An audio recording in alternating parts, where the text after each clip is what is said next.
Paul Graham, the founder of Y Combinator, he has talked about the mistakes that startup founders make, especially tech startup founders. And one of the top 10 things that he says that they do is they're obsessed about their product, as you should be, but they're not as obsessed about their fans or their users, right? Yeah, the customers. And Taylor has always understood, she's in a culture market. She has understood, or at least her actions have shown that she understands that superstars aren't self-made. They're created by their fans. And she is so incredibly fan-obsessed. It reminds me of a quote from Jeff Bezos where he says, our customers are delightfully dissatisfied. They may tell us that they love our product. They may tell us that they love everything that we do, but deep down, customers always want more. And it's our job to delight them. And that fits Taylor to a T. Everything that she does is about setting high expectations and then exceeding those high expectations for their fans. Welcome back. This is From Startup to Grown Up. My name is Alyssa Cohn, and today we have a special guest. We're talking all about Taylor Swift.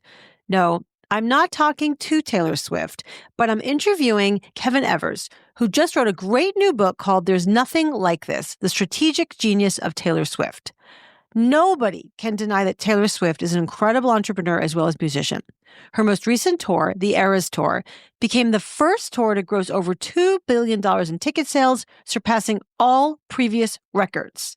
Her music accounts for about 2% of the entire music business in the United States. How did she go from being a 13-year-old girl who wanted to write country music to the global cultural phenomenon she is now? By using a lot of principles that successful startups do. Kevin and I had such a fun conversation talking about all this, and we covered the importance of having a solid vision that can withstand a lot of naysayers, the need to go into an untapped market, and the ability to make bold decisions and pivot when necessary. We also talked about her instinct to build an intimate relationship with her fans, and that's one of the foundations of her ability to be so successful for 20 years. We also covered a few of her very famous fights and controversies, and how she used them to get even more famous and powerful. This is a super fun discussion, which you'll love, and you're going to love it if you're a startup founder or a leader, and even if you don't really follow Taylor Swift. I didn't, although I may start now. So let me know what you think, and please enjoy my great conversation with Kevin Evers, author of There's Nothing Like This, The Strategic Genius of Taylor Swift. Kevin, welcome to the show. I'm so excited to have you today. And I just want to say that it is just such an unusual topic that we're talking about today because you're a senior editor at Harvard Business Review. And you've written now this book called There's Nothing Like This. Right here, everybody. There's Nothing Like This, The Strategic Genius of Taylor Swift.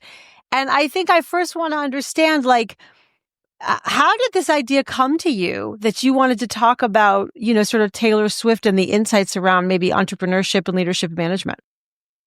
The sheer volume she is so popular right now, right?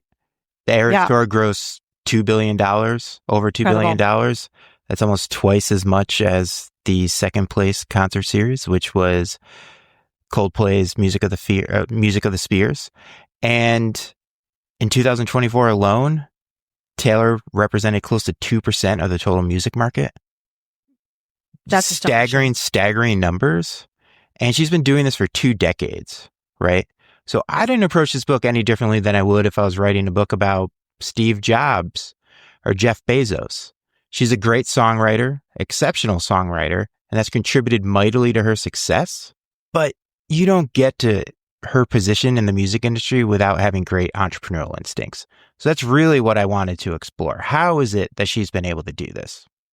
Yes. And I must say, and I told you this is before we started recording, I'm just not really a Taylor Swift fan. I don't really know her music. So when I first heard about your book, I thought, yeah, that totally makes sense. But also it's not really for me. And then I read your book and I'm like, I love your book because there's so much crossover to entrepreneurship and leadership and management. And I guess I'd like to start by asking you, what was you talk a lot about her early vision. She was I think 13 years old and she had this real strong sense of an internal compass immediately. Why was that important? What would you say that was like and why was that important? This is the thing that surprised me the most because I did not know much about Taylor's early career. When Taylor was breaking out, I was in grad school for film. I was annoying my classmates with my hot takes about Antonioni films. So I was not listening to country music at the time. But Taylor had such a clear vision for what she wanted to do. And as you mentioned, very early on, she was 13 or 14 years old. She wanted to write her own music. She wanted to write those songs for an audience of her peers, which was teen girls. And she wanted to put out an album as soon as possible. Now, the consensus in country music at the time was she had 3 checks against her. And she persisted.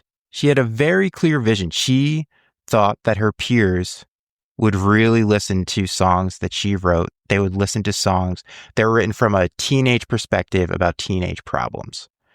And she ended up making some really bold decisions based on that clear vision. She left a development deal at RCA Records, RCA, one of the biggest labels on Nashville's Music Row. And she ended up signing up with an executive named Scott Borchetta, who was at Universal at the time. He wasn't selling record contracts out of his Buick. He was well known in the industry, but he decided to start his own label, his own startup. That startup didn't have funding, it didn't have a headquarters, and it didn't have a name at the time. But Taylor went with him because she knew that he believed in her vision. And that's a pretty bold decision to make. As then, I believe she was 15 years old when she finally made that decision, right? Yeah. And of course, it ended up working to her advantage because Borchetta had that startup mentality, right? He had that founder's mentality. He had skin in the game and was really willing to push because there's a lot of challenges, right? They had to win over country music radio, and country music radio did not think that that audience existed for teen girls. Yeah. There's so much there. And I think that deal with RCA was sort of just going to be like, it's not going to be advantageous to Taylor. They kind of offered it to her. And I think she thought she'd be like one of many and really not be able to express her own artistic vision. And with Scott, you know, who, I think what you're saying is so true. He was building his own startup. But in fact, he hadn't even started a startup. He said, wait 6 months for me. And she did because she felt like he really got her. And I think that's fascinating in terms of like, to your point, the bold decision that anybody would have to make early on. It's almost like, who do you take money from? Like which investor do you want to take money from? The ones who are going to give you the highest terms or more traditional terms or even the biggest name as compared to people who really get you and your vision. I think human nature sometimes is to go for the bigger name, right? I mean, filmmakers do this all the time. Do you go with Warner Brothers or do you go with the indie label? Right? Right. And people who write books think about this too. Do I go with Penguin Random House or maybe I go with Harvard Business Review? And Taylor faced that same decision. And I'm sure she had people around her that were really guiding her and shaping her decisions. But to make that move, I keep trying to put myself in her shoes as a 14 or 15-year-old. And to be so confident in that move and so confident in your own vision, and then to go with someone whose label, his startup, had no funding at the time. Right. I mean, that's a pretty crazy story. And it if you look at it, it's their partnership between Borchetta and Taylor is one of the best partnerships in music business history. Totally. That's right. Especially because of what they did. So what you said, this is so true. You spin this out in the book that like there was no real room in country music for this young, you know, tween, or I should say teenager kind of moving into young adulthood. That just wasn't really a genre in country music. And she really had a vision of creating that genre. Like at some point you quote her as saying, I liked country music, so I thought there were people like me who would like country music as well. And so I really kind of relate that to entrepreneurs as well, which is by definition, entrepreneurs get a ton of criticism, a ton of pushback. That'll never work. Here are the reasons it won't work, because if it was so obvious, it would already be being done. Mm-hmm. So she sort of found this empty space, the blue ocean strategy. Talk about why that was so important, and also why do you think that she was able to withstand the criticism and I guess I would say the pushback about what she was trying to do? You're right. This is a classic entrepreneurial story. Swift seized an opportunity that other people were ignoring or other people were blind to. That was really critical because the music industry is a very fickle and brutish industry. It was one of the reasons why I was really attracted to writing a book about Taylor Swift, because it's probably even more brutal than the startup market. It's really hard to break out in country music, right? And there aren't many slots for people on radio or in streaming service. I mean, there's a ton of people who are putting out music, but there aren't many stars. And because Swift seized that opportunity, she was really able to break out. Now, of course, there was big challenges and they had to work around those challenges. But once they did, Yeah. they were going after a customer base that the rest of country music wasn't going after. So she was in a category all of her own. Right. Which is so important. And that's the whole point about Blue Ocean Strategy is the idea of like finding a place, a category, a market, which is untapped, as opposed to, I think, what's like the red strategy, which is like where there's red everywhere because it's already being tapped. For sure. And so her figuring out there was a gap, again, super young, and she must have had the courage of her convictions. Talk about how she overcame those obstacles. This is well before Spotify, before streaming was so big. She had to go almost like, I don't know, I thought sort of door to door to radio stations. Talk about how she was able to do that. So her and Scott Borchetta and the rest of the team at Big Machine, that's what Scott Borchetta ended up naming his startup, they used a bunch of strategies, and I call them underdog strategies. So they needed country music radio. There was no way Taylor Swift would have been successful without country music radio, because country music radio at the time, that's the number one way people discovered new music, and it was the biggest driver of sales of albums and singles, right? So there's no, like you mentioned, there was no streaming, there was no workaround. They had to go through country music. So one of the things that they did is Taylor had a pretty decent MySpace following at the time. It wasn't huge. Remember MySpace, everybody? MySpace before that's Facebook. That's right. This is very early on in the social media ecosystem, right? Facebook was still only on college campuses. This is how far back we're going. Yeah. So a lot of people in country music weren't using MySpace. There were some indie bands, rap artists were using MySpace. It wasn't used in country music. So they had to convince radio programmers that there was an audience, right? So they went to Swift's MySpace following and said, contact your local radio station and say that you want to hear these songs. And that's what her fans did. So they had a workaround there. They're able to convince radio programmers, hey, you're getting a lot of calls, you're getting a lot of emails about this young girl who's singing country songs. Maybe you should pay attention. But the other thing they did is Taylor's a very charming figure. And even at 16, she was very charming. She was very articulate. So there's a lot of boots on the ground strategies as well. They put her on a 6-month radio tour where she went into local radio stations. She was on morning shows where she really hawked her own product and charmed the DJs and, of course, expanded her fan base from there, too. Right. And that was definitely an important element. I mean, I think like, we'll talk about this a little bit more, the idea of going direct. Like you said, workaround, but actually it was like, it was more of going direct to the fans and having them go to the radio station, which is something she kind of replicates over and over. And I definitely want to talk about that. But like, do you have a perspective on what was inside of her? I assume you didn't talk to Taylor Swift during this process, did you? Doesn't seem like you did. I wish I did. She was very busy. I'm sure. She was trotting around the globe for her Eras tour, so I did not talk to her directly. I'm sure you tried, though. But you have a lot of research and also interviews from around her. But I was wondering if you have a personal perspective on what it was about her that allowed her from an early age, and then throughout her career, as we'll see, kind of have that inner compass, that inner North Star that was guiding her. I wish I knew because I would copy it. I was talking to my editor about this and he compares Taylor Swift to Tom Brady. Like if there's sports fans out there, she just has that killer instinct. And there's a quote very early on in the book where she says, anytime someone tells me I can't do something, it just makes me want to do it more.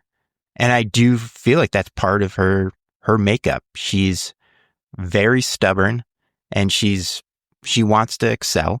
And of course, she was also a very talented songwriter at an early age. And I think that helped too. She was very confident in her abilities. And again, it comes back to that clear vision. But there is something, you can see this all throughout her career, right? If someone tells her she can't do something, she just pushes more and more. Yeah, definitely. And you definitely catalog a lot of that in the book. The idea of that inner vision and that inner core, in the startup world, and I think in all companies, there's like this overused term called authenticity. And like, it's about being authentic and who you are. But you also have to, be strategic in managing your career, managing your company. Certainly, if you're Taylor Swift going from age 15 to, I don't know, she's in her 30s or 40s now, and sort of being a star for that long, you have to find ways to manage her career. But I guess I would ask you, how did you sort of see the interplay as you studied her and her career between authenticity, which definitely came out, especially, to help her break through, and the sort of more strategic calculation that we see? Authenticity it's such a good word. I know it's a controversial word. It's a buzzword these days, Yeah, right? it And I sure have is. a lot of opinions about authenticity. But Taylor has always known, yes, she has built that brand on authenticity, but at the same time, authenticity can hold you back. It can hold you back from growing. And Herminia Ibarra, who's written very extensively on authenticity, talks about this too. She calls it the authenticity paradox. So at key moments in Taylor's career, she has moved beyond that authentic image of herself. And one of the biggest moments is when she left country music behind completely and moved over to pop music. Now, this was a big move and it was risky for her because she was a superstar at this point and she had cornered two markets. She had cornered country music and she had cornered the pop music market. But by moving over to pop music, she was leaving country music behind. Now, on paper, that sounds like a pretty bad business decision, right? Why would you completely abandon one market? But she felt that even though it went against her, this image of her as an authentic country music star, that she had to do it because her music was changing at the time and she was in her mid-20s, her early to mid-20s. She herself was changing. I think she understood that her product is based on her own personal brand, her own experiences, and her ability to convey and communicate those experiences in intimate and emotional ways for her fans. So she ended up making that big move to pop music, right? And it ended up really working out for her. So even though what some people may say it went against that authentic image that she'd made of herself, she ended up growing her fan base, Yeah. right? Because that pop album, which was 1989, was one of the most successful albums of the 2010s. Yeah. I love how you say this understated way. Well, it seems like it's worked out for her. Yeah, I guess I would say that's probably true. But that crossover is very interesting because, again, you point out in the book that like entrepreneurs is a way in which like you're a startup and you have this one product and you're doing this thing for your fans and that's very good for your customers and that's working. But there comes a time where you have to decide, is this the right market or do I need to expand my market? If I expand my market, am I leaving some customers behind? Right. If I have double products or more than one product, or even if I, sort of pivot altogether, what's going to happen? So I just think it's just a really important experience of all startups to recognize that they have to grow as well. And you talked about Herminia Ibarra, and she talks about authenticity, but also she talks about identity. And sometimes our identity can hold us back. And you have to, as an entrepreneur, as a founder, as a leader, certainly as a singer, songwriter, as a creative person, you have to be able to leave your identity behind and grow, but without kind of damaging what you already have. Is there something else you would want to talk about in terms of how she was able to do that crossover? Big thing for me is when she made the crossover, she made a big splash for that album, no doubt. But around that time, so many other artists were trying to find new creative ways to release their product. This was the time, I'm sure many people remember, U2's album all of a sudden was on all of our iPhones and our iTunes. Mm-hmm. Jay-Z did something similar with Samsung and their app. And then Beyonce surprise dropped one of her albums around this time. But Taylor did something different. She was making this big change. She was making this big transformation. So she leaned back on her communication skills and her ability to build stories around her albums. Instead of doing a surprise drop or finding some new creative way to release that album to get attention, she hosted a live stream that was simulcast on ABC. Mm-hmm. And she didn't have a co-host. She was at the front of the stage on a set. It looked like she was on a morning TV show. She was the overcaffeinated TV host, talking directly to her fans. She announced the album, but she talked about her transformation from a country star to a pop star in very clear and personal terms. She framed this move as about personal growth and about empowerment, right? And her fans loved it. Of course, they were online and they loved it too. And some fans were nervous, right? Because they love country Taylor and she was moving to pop. But the other thing she did is she really honored her past as well. She didn't just say, hey, here's the change that I'm going to make. She made sure that her fans knew that the old Taylor wasn't dead. She was still around. And instead of presenting herself as this polished pop persona, she released her new song, which is Shake It Off, and she danced along with her fans. And the one thing about Taylor is she's always had this every girl mentality and persona, right? She's goofy, she's funny, she's more Lucille Ball than Beyonce. And this is the persona that she played up during that live stream, right? Yeah. So it made fans more comfortable. Yeah, that's beautifully said. I love how you really emphasize her storytelling and, sort of the way she was able to kind of make that bridge and really articulate, again, direct to fans. And that's something that I also wanted to talk to you about because the through the whole of her career, she has focused on engaging with fans, even being early on MySpace.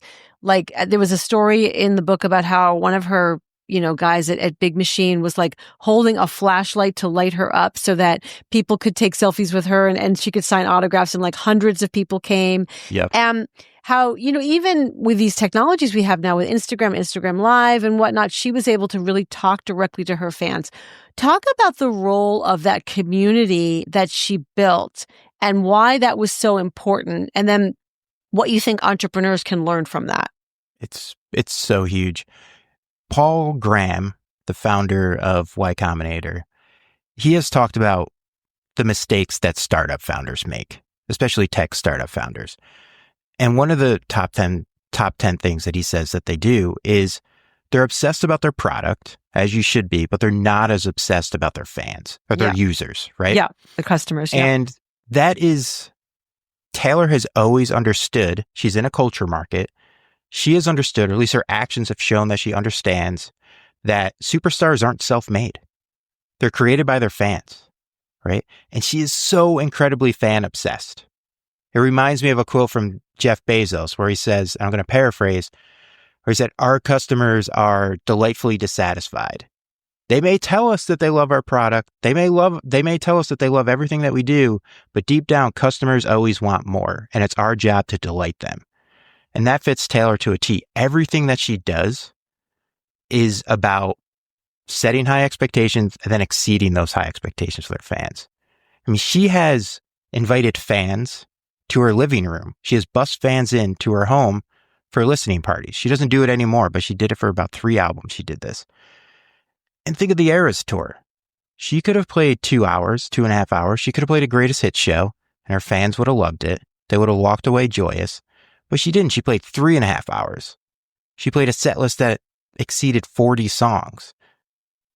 And that had to come at a great emotional cost and physical cost to her. Physical cost too. Her crew, her dancers, her band.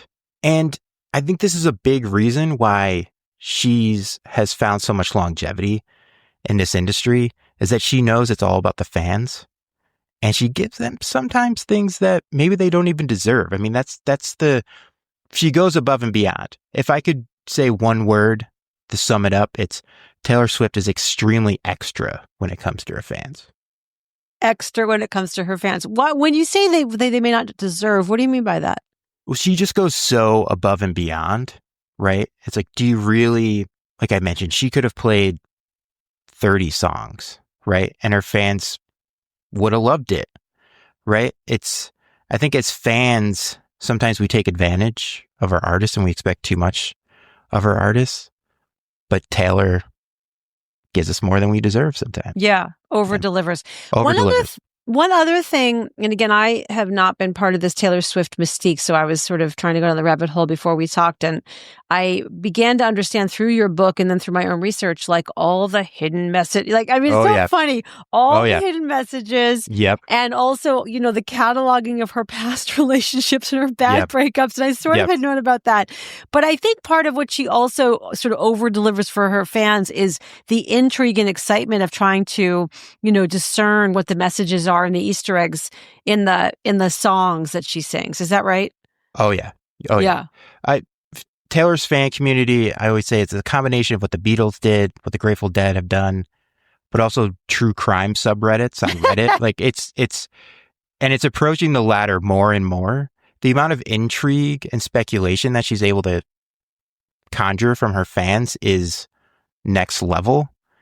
Everything that she does at this point, if she wears something, a necklace. Like, oh, what does that necklace mean? There's a snake on the necklace. Does that mean this? Does that mean that? Everything she wears, everything she says on social media becomes a source of speculation for all of her fans. And of course, she knows she's doing this. I mean, she's a mastermind at this. She's actually not extremely online anymore. She's not online that much. She's not even close to what she was earlier in her career. And she pops up here and there, but every time she does, it increases engagement so much on social media. Yeah. Right. And Yeah. so she's able to, even if she's not putting out new music, that Swiftie fandom it never sleeps. It's 24/7. And I'd encourage anyone to just go look at some Taylor Swift videos on Instagram or TikTok, and maybe the algorithm will start to do its thing, and you'll start to see how that fandom works. It's pretty intense, but it's amazing at the same time. At your peril for you to deal with get you screwed up your Instagram and TikTok algorithm. So know what you're getting yourself into. But as I personally kind of know, having gone down a little bit myself, I just want to point out that once again, what pops up for me is the distinction between authenticity, like this is really who I am and how I communicate, and my vulnerability. And then to your point, she knows what she's doing, kind of calculated steering of her career by putting out these little, sort of breadcrumbs for fans. Yep, she does. She definitely does both, right? Yeah. You have the intimate, emotional singer-songwriter, but then you also have the mastermind strategist behind the scenes that's, pulling all the puppet strings for her fans. And it really knows how to get her fans fired up and speculating, without doubt.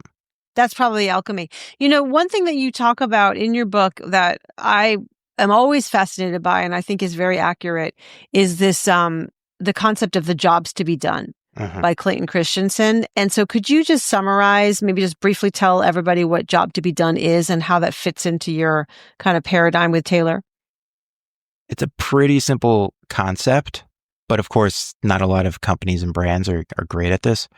So jobs to be done, the theory it says that when we buy a product, we're not just buying the product, we're hiring that product to do something for us, right? So in terms of our iPhones, right?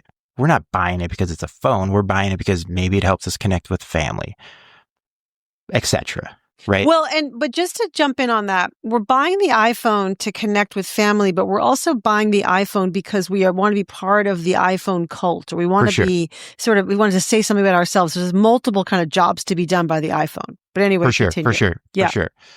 So for Taylor, of course, her fans love her songs, right? But it's something deeper than that, right? It's about the intimacy. It's about the connection. It's about the community that she builds around her songs. And really, her fans have such a close, deep relationship with her that it's more than just sounds that we're listening to through our earbuds. It's learning about Taylor's own experiences, a personal experience, and then relating those experiences back to our own lives, right? And Taylor has such a keen sense of this that everything that she does is based around this job to be done, right? It's the experiences she builds around her songs, her concerts. They're very theatrical. They're very much based on each album, right? Thematically tied to each album. And then her social media strategies are the same way. Her songs themselves, I wouldn't call them Easter eggs, but one of the things that really sets Taylor apart as a songwriter is her hyper specificity, right? And this has increased as her career has gone on. Her songs are very specific in many cases. They could only be about her life, right? She doesn't go broad. She doesn't go general like a lot of pop artists. So yeah, she creates that intimacy through the ways that she creates those songs, the way that she sings those songs, and then the way that she interacts with people on social media, and then the way that she builds sort of those concerts around her music. So if you look at any decision that she's ever made, and she's made some bad decisions, but mostly she makes good decisions, it's based on that very clear idea of what her fans are hiring her to do.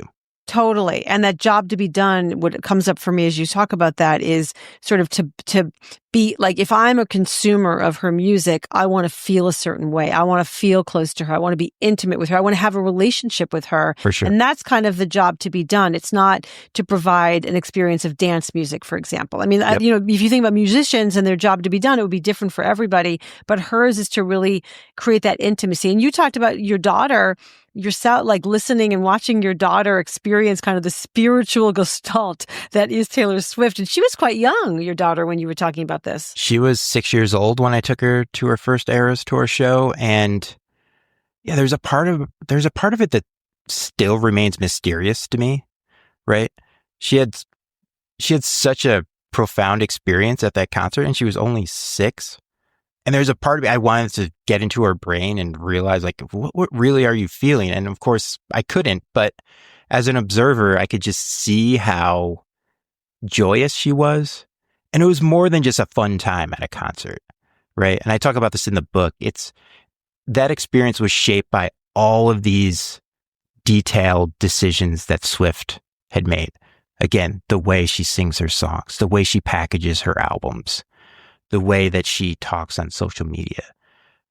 Where when my daughter went to the show, all those things accumulated, and it felt like she had such a close relationship with the person who was popping up from underneath the stage.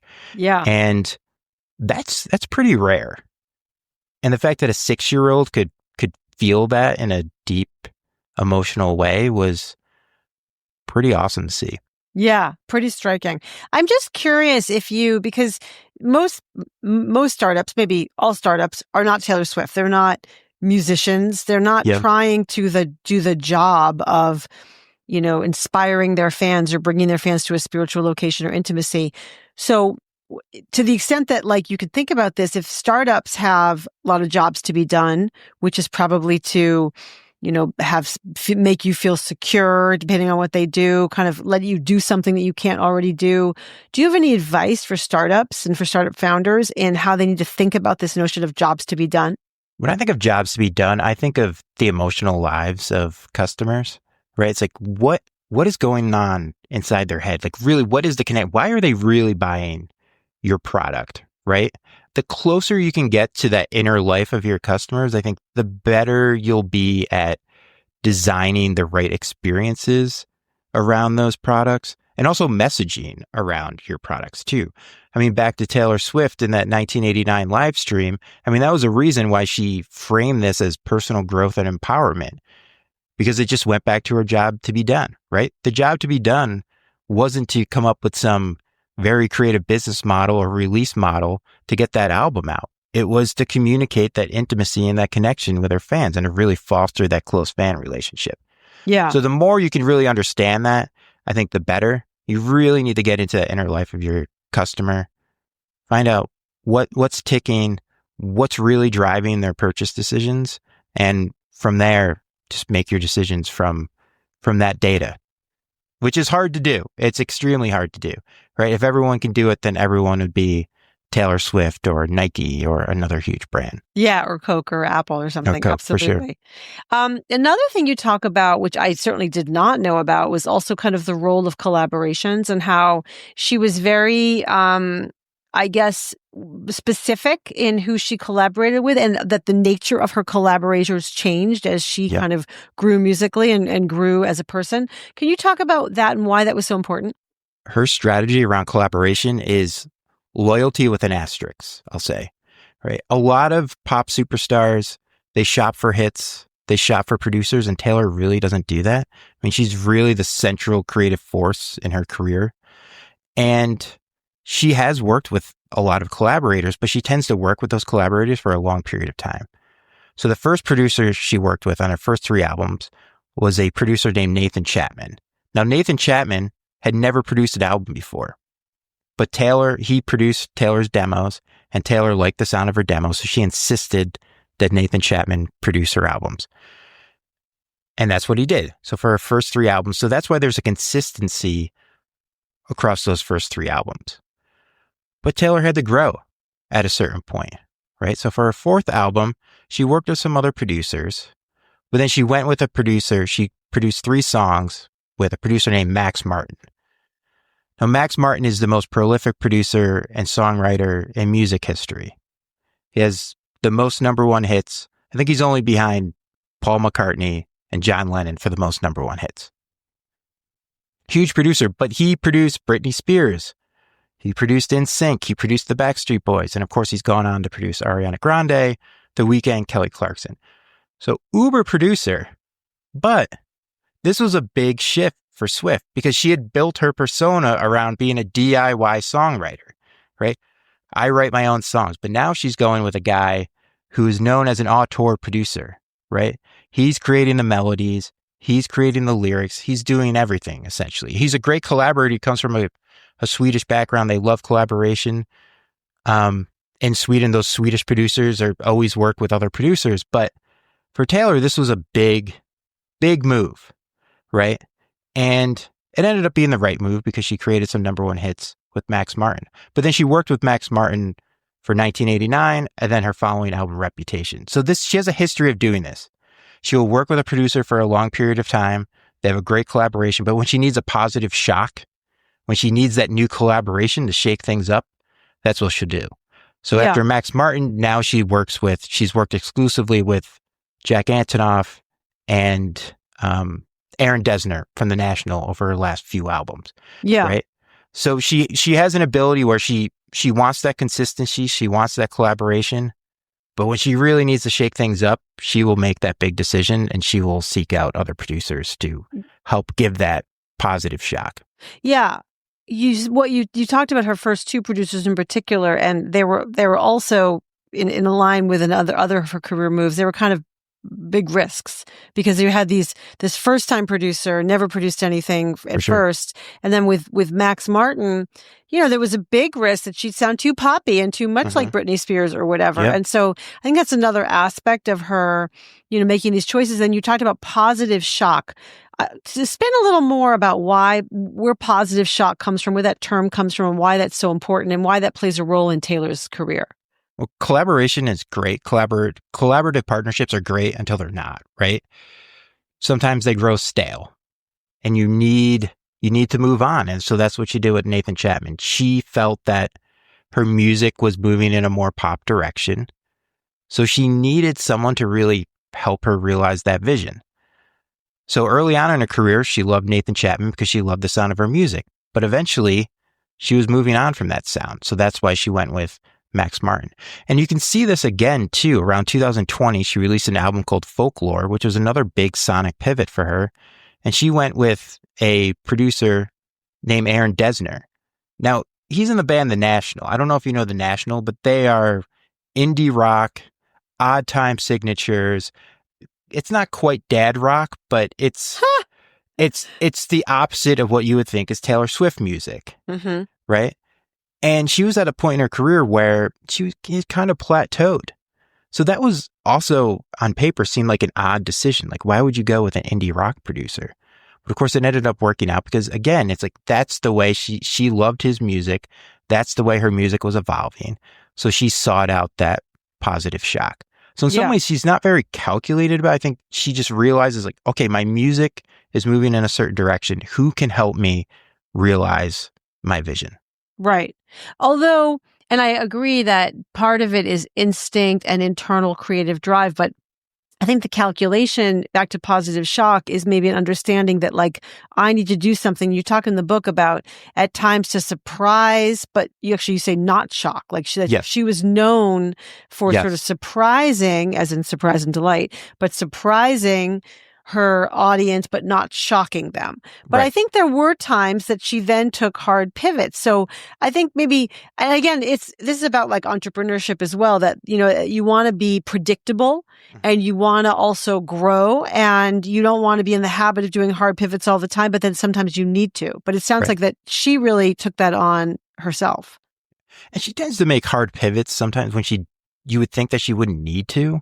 Right? When she made that big transition to pop music, she was the biggest superstar on the planet, right? She could have kept baking country music and pop music at the same time. She could have her cake and eat it too. Yeah. That's why it was risky. Yeah. But sometimes that's the best time to take the risk is when you have a lot of leverage. Totally. And also, only the paranoid survive. As you also point out, this is right? Very that true. like This success leads to complacency, and Yes. and therefore you stop growing and changing, and therefore, in the words of Andy Grove. Yep. Yeah, how did I forget his last name? Andy Grove. And as you point out in the book a couple of times, only the paranoid survive. So can you talk about how maybe that played into her decision making? No, every musician has some sort of paranoia, and it's actually rational for musicians. Elvis said he's at the peak of his fame. He told a journalist, "I'm afraid the light's going to go out as soon as it went on, as quickly as it went on." And she's voiced this many times. She's afraid of the same thing, that her popularity would decrease. And of course, how couldn't it? It's like she's been a superstar for so long. It's a culture market. Fans are fickle. They move on to other artists. But she's always had a sense that this may not last forever. Yeah. Right? And I think she's afraid of complacency. She has said at another time with her fourth album, when she tried to move a little more toward pop, where she said, the thing that scares me the most is my song sounding the same. And she's always been able to balance this distinction she's been able to strike a balance between changing enough so it keeps her fans interested, but not changing so much that they get alienated, right? And of course, she has made big pivots, but she's always made sure that, okay, I'm going to constantly delight and surprise you, but I'm not going to shock you. And I do think that's where that productive paranoia comes in, right? Or as Jeff Bezos would say, it's always day one. And I feel like that's the mentality that she has, right? She knows that in order to grow her popularity and to grow as an artist, that she needs to change. She can't stay in the same place for too long. It's always day one. I love that. So part of also her career trajectory in terms of, just the ups and downs of her, music experience is also she had some controversies, a few different controversies. And you talked about also the, let's see, what did you say? You said the reputation reality gap. And so can you talk about a few of those controversies and how they led to crises and what she did to manage the crisis? So the first one happened, Kanye West pops up all over Swift's career. The first time, this was 2009. Taylor wins Video of the Year at the Video Music Awards, and she gets up on stage, and all of a sudden there's Kanye West on stage with her. It looked like a skit. If you were watching from home, like it didn't seem like this was real. Well, Kanye takes her mic and he says, "I'm gonna let you finish, but Beyonce had the best video of all time." What Kanye was saying is, you don't belong here. You're not as talented as Beyonce. And he was doing this in front of millions of people, right? And Swift has since said that was a major, devastating moment for her to be talked down like that in front of so many people. And that caused a social media firestorm. And some people sided with Swift and some people sided with Kanye. But a lot of the conversation was around her talent. Right? She's not talented enough. She doesn't have a good enough voice. And she was around 18 at this time. And about 3 months later, she had a bad performance at the Grammys. But she won Album of the Year, most prestigious award at the Grammys. So she wins this great award, but has a bad performance with Stevie Nicks, right? So that only added to the controversy, right? Does she deserve all of this? Why are we giving her so many awards, right? She can't sing. She has a princess fixation. Her lyrics are twee. So what does she do after this? She takes some of the criticism and she works on her voice, right? So she improves. But for her third album, she doesn't change that much. She doubles down on what she does best, and that's creating intimate and vulnerable albums around what it's like to be a teenager. In this case, it's being a teenager and transitioning into your early 20s, right? So on the one hand, she's able to really take criticism, but also fight back and say, hey, like, you're going to criticize me. And the other thing she did is she decided to write that album all by herself. She didn't use any co-writers, right? And a defiant move against her haters. She's like, hey, if you're going to question my talent, I'm just going to do it all myself. And then she used that as part of the promotional campaign. She didn't let fans figure that out by themselves. That was a big part of the promotional campaign, right? I wrote this album all by myself. take it or leave it, right? So she has a way of turning those controversies into moments of empowerment for her and her fans, right? I'm sure she wouldn't like to go through those controversies, but the way that she talks about them and the way that she comes out from them, I think her and her fans grow closer. Yeah. And the same is true. It seems like when, she had the break with Big Machine and then Scooter Braun bought the catalog. And tell us about that and how that turned into a moment of again, for her, it kind of helped her emerge stronger. And I think ultimately helped her really take control of her own business in a very fundamental way. For sure. And it grew her fan base at the same time too. That should not have worked. Let me just, that strategy should not have worked. Re-recording her old music. Her first 6 albums were sold, from Big Machine to Scooter Braun, who was a music manager at the time. And the issue with Scooter was that he was representing Kanye, and that, there was some sort of there was that blood between the two of Taylor and For sure. Scooter there was something personal going on there too. And, Swift knew that her masters would be sold. I just don't think she liked who they were sold to. Yeah. And of course, she had a right to be upset about it. It's her life's work. Right. And she felt like she should own her masters. Well, Taylor used her leverage. Her only leverage she had was her fans, really, because contractually she had no right to those old recordings. And when those were sold, she came out and she went direct to Tumblr, direct to her fans. She didn't use the mainstream media. And her response was, let's call it vitriolic. It was, she went after it, right? She did not hold back her emotions and her dissatisfaction and her anger that her master recordings were sold. So what does she do? She decides, you know what? If I can't own these, I'm going to re-record all of them and I'm going to release them. And there's a reason why no one else has done this before. Prince has threatened to do it back in the 90s. He had a famous battle with Warner Brothers, but he never followed through. And the reason why it shouldn't work is, think about your favorite albums that you grew up listening to. We have such a close connection to those. Well, you re-record them, you almost miss some of that magic, or you think that you would. But since, again, Swift is so good at communicating, and she has such a close relationship with those fans, that she was able to convince those fans, essentially, this is extremely important to me. This is about me owning my music. So this should be important to you. And she was essentially telling them, don't listen to my old music. Don't listen to it. Listen to the new stuff instead, right? Which are near facsimiles of the old stuff, but they're not quite the same. Mm-hmm. And her fans have followed suit. Now, those old albums, they're still streamed a lot, but she has still undercut the investment that others made by buying her masters, because she has essentially replaced some of those with her older music, and her fans are listening to those new recordings more than the old ones. Yeah, a remarkable business strategy story, and a remarkable testament, again, to sort of her connection with her fans, which she's been investing in since she was 13 years old. That's such a story of the long game. Yeah. And it's worked out too, because streaming has changed the way we listen to music in many ways. And artists aren't only in competition with other artists, they're in competition with their older music too. Because as streamers, I think it's close to 80% of the music we listen to is older music. It's not new music that has just come out within the last year or so.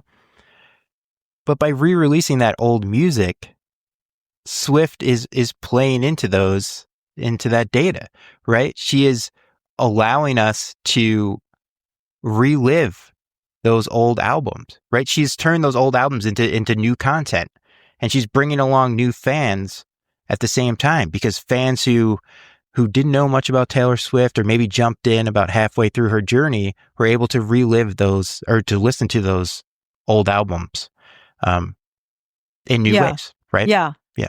Totally. Yeah, it's really fascinating how it all kind of has played out and plays out. At the end of the book, you have this almost I sort of thought as a meditation on antifragility, and your thoughts about antifragility in light of Taylor Swift. Could you talk a little bit about that? Antifragility, it's such a great concept. it's one step above resiliency. When we think of resiliency, we think, okay, I withstood the pressure, I withstood the challenges, and I got through it. Antifragility is not only did I get through it, but now I'm stronger as a result, right? And this term was popularized by a thought leader, scholar named Nassim Taleb. He's the one who came up with the concept of the black swan. Yep. And he uses a metaphor of the wind and fire. Now, sometimes wind will extinguish a flame, but other times wind will make a flame grow stronger. So he says you want to be the flame and wish for the wind, right? You want that wind. If you're the flame, you want that wind to make your flame turn into a raging inferno, essentially.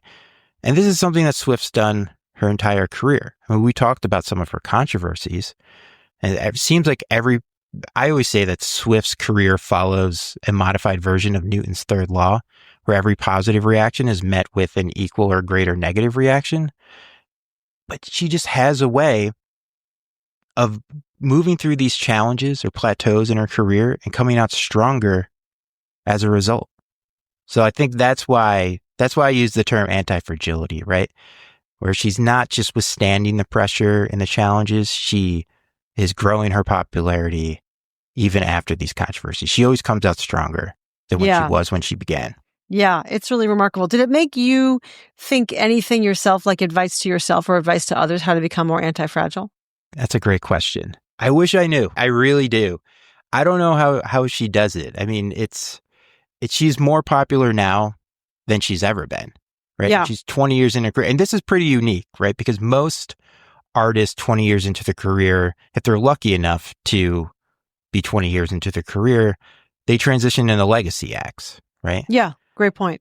But she is both a legacy act and a truly relevant modern pop star. Totally. At the same time. A superstar. I don't even think superstar is the right word. I don't really know what to call her. It's not megastar. It's something else. Cultural phenomenon. The cultural phenomenon. And this is 20 years into her career. I mean, she's been doing this more than twice than the Beatles were a band, right? So this is unprecedented in many ways. Yeah. Well, I think it's worthy of studying. Is there anything else that really surprised you as you were researching and diving deep into, I'm sure, music and psychology and all these management tactics and, Taylor in particular? What other, if anything, were like the biggest surprises for you? Her mentality, I think, just her, to go back to the Tom Brady example, or we could think of any other sports icon. And she doesn't seem if she was a company, she wouldn't be satisfied with 3% growth each year. Let's just say that. Like, she is really looking to excel in all aspects of her career. She's a student of songwriting, right? She's always trying to improve her craft, and you can sort of trace that evolution over the last 20 years. But she's also trying to sharpen that business savviness too, right? And she's unrelenting in that. She's never stopped making music, right? She's never taken a long break.